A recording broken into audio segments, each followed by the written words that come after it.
Bonjour à tous, bienvenue sur la chaîne des ateliers de Gabi. Je me présente donc Julien. Aujourd'hui, journée un peu particulière, je vous présente le nouveau projet des ateliers de Gabi avec notamment la préparation de tout ce qui a été conception, phase de chantier. Tout ce projet qui va se concrétiser va durer jusqu'à la fin de l'année et ce sera pour moi l'occasion de partager régulièrement sur la chaîne des vidéos de l'avancement des travaux et puis également, surtout je dirais, de quitter ce magnifique atelier que j'ai actuellement et qu'on peut voir en photo.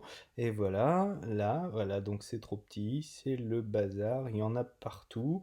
Et donc je disais, des questions-réponses sur les thèmes, par exemple, de la conception, de la gestion d'un permis de construire, des rendez-vous à prendre avec les différents concessionnaires, et donc globalement de la gestion d'un projet architectural. Tout de suite, je vous parle des plans de l'atelier, et plans du bâtiment en général, puisque Gabi, oui c'est bon, calme-toi Gabi, et Gabi s'impatiente, il meurt d'envie de vous présenter cette partie, puisque c'est quelque chose qui lui tient à cœur. Eh bien voilà le futur projet. Donc un bâtiment en R+1 avec donc au rez-de-chaussée un atelier de menuiserie et puis à l'étage donc une agence d'architecture. Donc sans plus attendre, un petit tour rapide de l'opération. Donc on a un extérieur avec un bardage zinc et puis donc sur la façade avant, comme on a pu le voir, un bardage bois encadré. Donc là ici on peut voir l'exutoire pour le conduit de cheminée du poêle. Et voilà, donc on revient sur la façade avant et tout de suite donc on va rentrer à l'intérieur de l'atelier menuiserie, donc qui est la partie qui nous intéresse plus particulièrement. Nous voici donc dans l'atelier. Donc on peut constater, oui, c'est un atelier en béton. Au niveau acoustique, donc ce sera plus facile d'avoir l'inertie nécessaire pour ne pas déranger donc l'agence qui se trouve à l'étage du dessus. Rentrons dans le vif du sujet. Donc l'atelier qui sera organisé avec le principe de base du fonctionnement de l'arrivée des planches qui seront stockées donc ici même sur cette partie, qui pourront ensuite être directement posées sur l'acier à format, acier à panneau donc, avec l'emplacement ici sous l'escalier qui va être utilisé pour récupérer tout ce qui est chute de bois et qui pourront être stockés, donc aucune place perdue dans cet atelier. Puisque donc il a une dimension d'environ 45 mètres carrés, ce qui n'est pas énorme. Et donc l'idée c'est de récupérer le moindre espace. Ensuite, donc, si on continue dans le prolongement de l'acier à format, on aura la table de menuiserie directement, donc qui sera montée sur roulette et qui permettra de positionner, de travailler les éléments, de les assembler, coller et de faire du travail plus fin. Dans l'avenir à moyen terme, donc cette table, cette desserte sera transformée en établi donc, de menuiserie.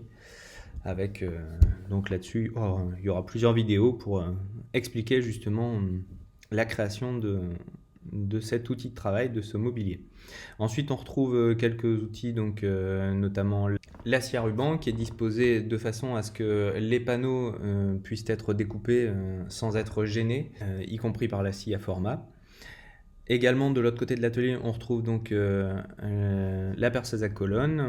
Et puis, au fond de l'atelier, donc, on retrouve des meubles de rangement, puisque on n'a jamais assez de rangement, hein, donc voilà, et le grand panneau de plan de travail donc, qui servira d'atelier, d'établi secondaire, et puis également ça me permet de positionner l'acier à onglet avec petite astuce, comme on a une possibilité d'avoir une porte sur le côté du bâtiment, je pourrais l'utiliser pour pouvoir prolonger des pièces de charpente donc, qui seraient plus longues sans avoir besoin de bouger l'acier à onglet quand je serai dans l'atelier. Le petit élément indispensable pour pouvoir me chauffer, donc le poêle à bois, qui pourra accepter donc plusieurs types de bois, que ce soit aussi bien des copeaux que du bois de palette. Voilà. Donc je vous mettrai les références en bas dans la vidéo. Puis donc si on se retourne de ce côté-là de l'atelier, on retrouve donc le fameux French Clit qui n'ont rien de français, mais bon, tout le monde les appelle comme ça, sur lequel donc sera disposé l'ensemble des outils servant quotidiennement. Sur cette partie-là, libre du mur qui est en OSB, puisque j'isole derrière, j'en profiterai sans doute pour fixer des étagères ou des systèmes de rangement pour les serre-joints. Et puis ensuite, la deuxième petite partie, donc, qui est pour l'instant pas dessinée, dans laquelle on retrouvera un établi bureau qui me servira à la fois de lieu de travail de conception, et puis également, donc, il y aura un point d'eau. Et dans le prolongement de cet établi, on aura également les éléments pour me permettre d'affûter tout ce qui est donc ciseaux à bois, lame de rabot, etc. Dans cette partie-là, ce sera également la réserve donc pour tout ce qui est peinture, mastic et éléments donc consommables ou quincaillerie par exemple. Voilà, donc le petit tour de l'atelier, somme toute assez rapide. Petite particularité, donc on remarque au centre, sur le sol, un plancher, puisque l'atelier se prolonge en sous-sol avec cette cave qui va me permettre notamment, le jour où je souhaite réaliser par exemple un escalier ou du mobilier de grande importance, de pouvoir bénéficier d'une double hauteur, ce qui n'est pas négligeable.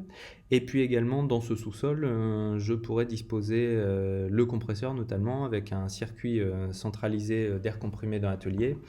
Et puis l'aspirateur centralisé qui alimentera la scie à panneau, la scie à ruban, et puis également j'aurai un conduit donc, qui remontera dans le doublage de l'OSB pour venir alimenter des aspirations au niveau de l'établi et une dernière aspiration au niveau du plafond centralisé, donc ici sur cette zone, pour me permettre d'utiliser l'électroportatif avec aspiration. Et enfin, dernière petite astuce, donc on voit ici, qui me permettra pour stocker mon bois, donc surtout la vivée. Donc là ici le plan est coupé, mais en réalité donc on a deux hauteurs d'étagères comme ça qui me permettront de stocker la vivée dont j'aurai besoin pour les projets. Voilà, la présentation de l'atelier de Gabi est donc terminée. J'espère que ça vous a plu, que ça vous a donné envie de suivre donc cette chaîne durant au moins toute l'année qui va s'écouler, où je vous ferai partager donc toutes les péripéties de la construction de cet atelier. Mais en tout cas, si vous voulez me suivre, n'hésitez pas, abonnez-vous, likez, partagez, et je vous dis donc à bientôt. Oui, Gabi, et Gabi vous dit aussi à bientôt. Salut à tous!